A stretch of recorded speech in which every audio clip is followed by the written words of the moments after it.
జై శ్రీ రాధే కృష్ణ.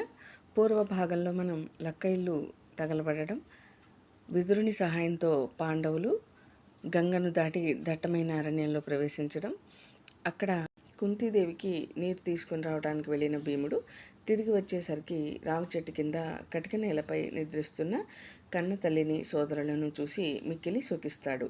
అప్రమత్తంగా ఉండవలసిన సమయంలో నిద్రిస్తున్నారు, రక్షణ కోసం నేను మేల్కొని ఉంటాను అనుకొని స్వయంగా జాగరణ చేస్తూ ఉండగా అక్కడికి దగ్గరలో మద్ది చెట్టు మీద హిడింబుడు అనే రాక్షసుడు ఉన్నాడు.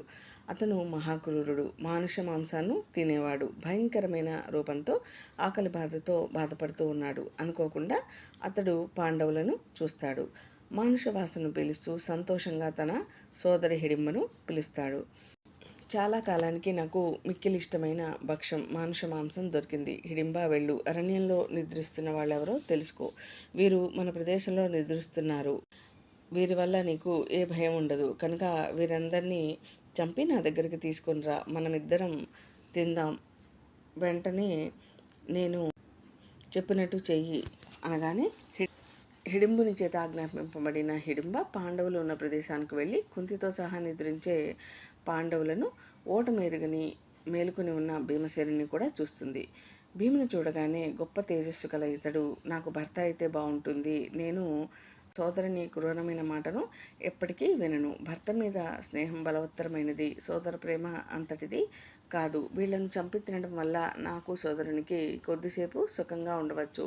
వీళ్ళని చంపకుండా ఇతడిని పెళ్లి చేసుకుంటే చిరకాలం సుఖాన్ని పొందగలుగుతాను అనుకొని కామరూపిణి హిడింబ శ్రేష్టమైన మానుష రూపాన్ని, దివ్యమైన అలంకారాలు ధరించి మెల్లమెల్లగా భీమసేనుని సమీపించి సిగ్గుపడుతున్నట్టు కనిపిస్తూ చిరునవ్వుతో భీమునితో, నీవు ఎవరు, ఎక్కడి నుంచి వచ్చావు, నిద్రిస్తున్న ఆ దేవతారూపులు ఎవరు, ఈ మహారణ్యంలో కూడా సొంత ఇంటిలో నిద్రిస్తున్నట్టు నిద్రిస్తున్నారు.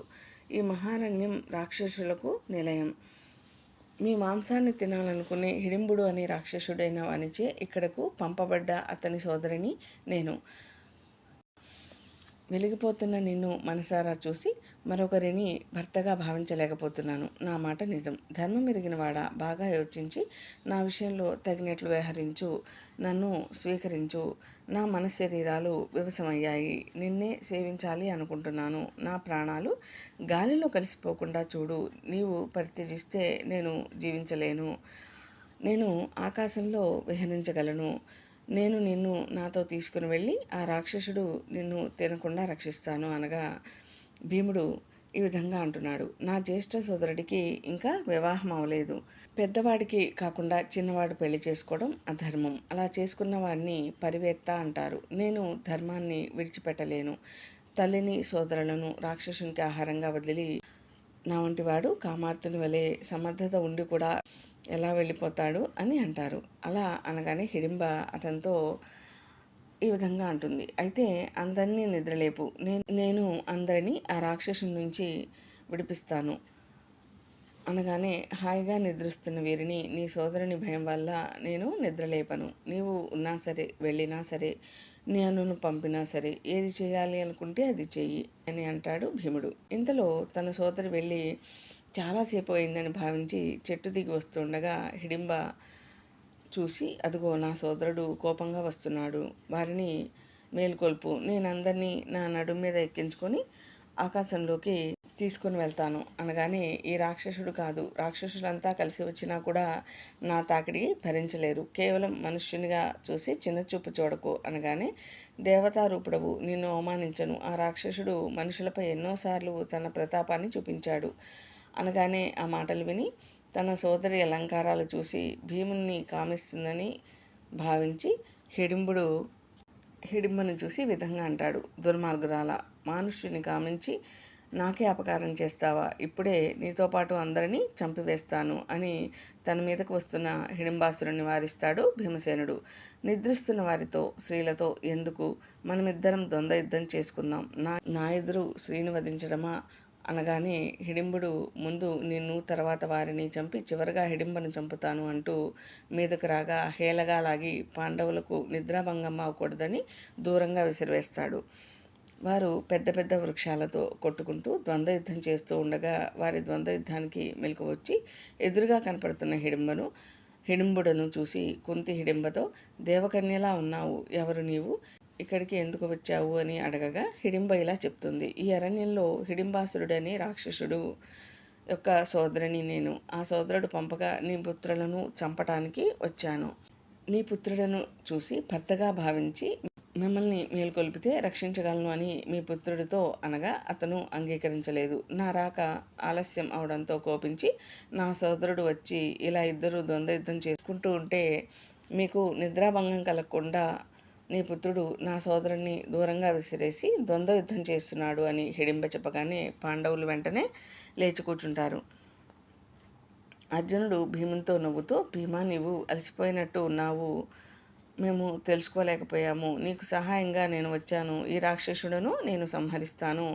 నకుల సహదేవులు అమ్మను రక్షిస్తారు అనగానే భీముడు, అర్జున, కంగారు పడవద్దు. ఈ రాక్షసుడు నా బాహువుల మధ్య ఏమాత్రం బతికి బయటపడడు అనగానే అర్జునుడు, భీమ, ఇతడు పాపాత్ముడు, రాక్షసుడు. వీడు చాలాసేపు బ్రతకరాదు. మనం ప్రయాణం కొనసాగించవలసి ఉన్నది. ఇక్కడే ఎక్కువ కాలం ఉండిపోవడం తగని పని. తూర్పు దిక్కు ఎర్రబడుతోంది. పూర్వ సంధ్యాకాలం ప్రారంభమవుతోంది. రాక్షసుల బలం పెరుగుతుంది అని అంటారు కదా. వీటితో ఆడుకోకు. వెంటనే ఈ భయంకర రాక్షసుడును సంహరించు అనగానే వాయుదేవునిలో ఉండే అసాధారణ బలాన్ని కూడా తీసుకొని 100 రెట్ల వేగంగా తిప్పడం ప్రారంభిస్తాడు. అది చూసి అర్జునుడు, నేను నీకు సహాయంగా రానా? ఎందుకు? నేనే సంహరిస్తాను. నీవు అలసినట్టు ఉన్నావు అనగానే భీముడు కోపించి ఆ రాక్షసుడును భూమి మీదకు విసిరి పిండి పిండి చేసి చంపివేస్తాడు. పాండవులు భీముని ప్రశంసిస్తారు. అర్జునుడు భీమునితో, చాలా దగ్గరలో నగరం ఏదో ఉంది అని నేను భావిస్తున్నాను. వెంటనే మనం వెళ్ళిపోదాం. సుయోధనునికి మన జాడ తెలియరాదు అనగా పాండవులు కుంతి బయలుదేరతారు. వెంట హిడింబ వస్తుంది. పాండవులను సమీపించి భీమునితో, మిమ్మల్ని చూసినప్పటి నుంచి మన్మధునికి వశమయ్యాను. క్రూరమైన సోదరుని మాటలు కాదని మిమ్మల్ని అనుసరిస్తున్నాను. రాక్షసునిపై మీరు చేసిన పరాక్రమం చూశాను. నేను మిమ్మల్ని సేవిస్తాను అనగానే భీముడు, హిడింబ, రాక్షసులు మోహాన్ని కలిగించే మాయతో ప్రవర్తిస్తారు. వారి మనసులో వైరం పోదు కనుక నీవు నీ అన్న మార్గాన్ని అనుసరించడం మంచిది అని అంటారు. అలా అనగానే ధర్మరాజు, భీమ, ఎంత కోపం ఉన్నా స్త్రీని చంపవద్దు. శరీర రక్షణ కంటే ధర్మరక్షణ ముఖ్యం. మహాబలుని హిడింబునే చంపావు. ఈమెకు కోపం వస్తే మనను ఏమి చేయగలదు అని ధర్మరాజు అనగా హిడింబ చేతులు జోడిస్తూ కుంతికి, యుధిష్ఠిరునికి నమస్కరిస్తూ ఇలా అంటుంది: పూజ్యురాల, స్త్రీలు అనంగుని వల్ల ఎంత దుఃఖిస్తారో నీకు తెలుసు. భీముని మీద ప్రేమతో నాకు అలాంటి దుఃఖం వచ్చింది. నేను స్నేహితులను, స్వధర్మాన్ని, మా వారిని విడిచి వచ్చాను. నీ పుత్రుని భర్తగా వరించాను. నీ పుత్రుని చేత తిరస్కరించబడితే నేను జీవించను. ఇది ముమ్మాటికి నిజం. నీవు నా విషయంలో దయ చూపాలి. నీ కుమారుడిని భర్తగా అనుగ్రహించు. దేవరూపుడు అయిన ఆయనను తీసుకొని స్వేచ్ఛగా విహరించి నీ ఆనతి ప్రకారం తిరిగి భీముని వెనక్కు తీసుకుని వస్తాను. నేను ఎల్లవేళలా మీరు స్మరించగానే మీ ముందుకు వస్తాను. మీరు కోరుకున్న ప్రదేశానికి అందరినీ చేరుస్తాను. ఆర్య, నన్ను యాతుదానిగా, నిశాచరిగా భావించవద్దు. మహారాణి, నేను రాక్షస జాతిలో పుట్టిన కన్యకను, మంచి శీలవతిని. నా పేరు సాలకంఠంకటి. నేను యువతిని, దివ్యమైన రూపసంపద కలదానిని. నీ పుత్రుణ్ణి వరించాను. అతనితో పాటు మీ అందరికీ సేవలు చేయాలని భావిస్తున్నాను. మీ అందరూ అజాగ్రత్తగా ఉన్నప్పుడు కూడా నేను అప్రమత్తంగా ఉండి మిమ్మల్ని రక్షిస్తాను. దుర్గమ ప్రదేశాల్లో, ఎత్తుపల్లాలలో శీఘ్రంగా ప్రయాణించాలి అనుకున్నప్పుడు మీ అందరినీ మోసుకొని పోతాను. మీరు అనుగ్రహించి భీముని అంగీకరింపచేయండి. ఆపదను తొలగించడానికి, ప్రాణాలను నిలబెట్టుకోవటానికి ఏదో ఒక ఉపాయం స్వీకరించాలి. ధర్మ మార్గాన్ని అనుసరించేవారు తప్పక అవసరమైన ఉపాయాన్ని అంగీకరించాలి. ఎవడు ఆపదలలో కూడా ధర్మాన్ని పాటిస్తారో వారు ధర్మవేత్తలలో శ్రేష్ఠుడవుతాడు. ధర్మానికి అపాయం ఏర్పడడమే ధర్మాత్మలకు గొప్ప ఆపద అవుతుంది. చేసుకున్న పుణ్యమే ప్రాణాన్ని కాపాడుతుంది కనుక పుణ్యానికి ప్రాణదం అనే పేరు కూడా వచ్చింది. ధర్మ సాధనకు అనుసరించే ఉపాయం ఏదైనా దానిని అనుసరించాలి. అలా చేస్తే నిందరాదు.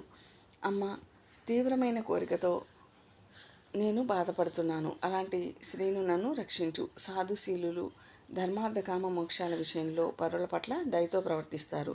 ధర్మాదుల విషయంలో పరుల పట్ల దయతో ప్రవర్తించడం గొప్ప ధర్మమని ధర్మ విధులు చెబుతున్నారు. నాకు దివ్య జ్ఞానం ఉన్నది, మీకు శ్రేయస్సు కలగబోతున్నది. ఇచ్చట గొప్ప సరస్సు ఉంది. అక్కడ స్నానం చేసి పక్కనే ఉన్న చెట్టు కింద విశ్రాంతి పొందండి.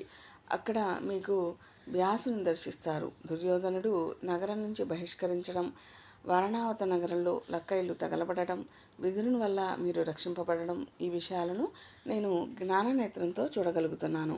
వ్యాస మహర్షి శాలిహోత్రుని ఆశ్రమంలో ఉంటారు. శాలిహోత్ర మహర్షి తపఫలంగా ఆ చెట్టు సరస్సు ఏర్పడ్డాయి.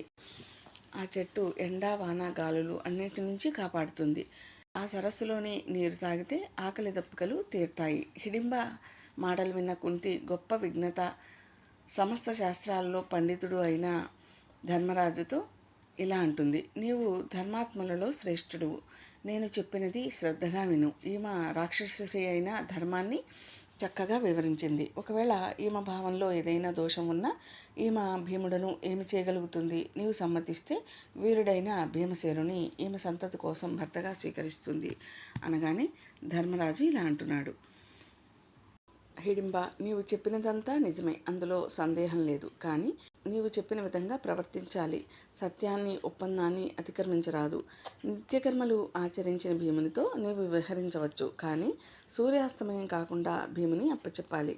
నీ ప్రసవ వేదన వరకు విహరించవచ్చు. భీముని అప్రమత్తంగా సేవించు. మనసుకు అనుకూలంగా వ్యవహరించు.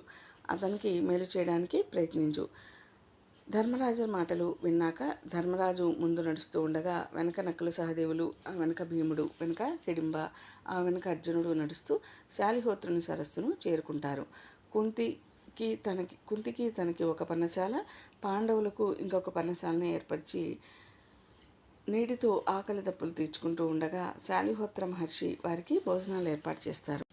కుంతీదేవి ఇలా అంటుంది: పాండురాజు నీకు ఎలా మాన్యుడో ధర్మరాజు కూడా అలానే మాన్యుడు. ధర్మం ఆలోచిస్తే నేను అంతకంటే మాన్యురాలను.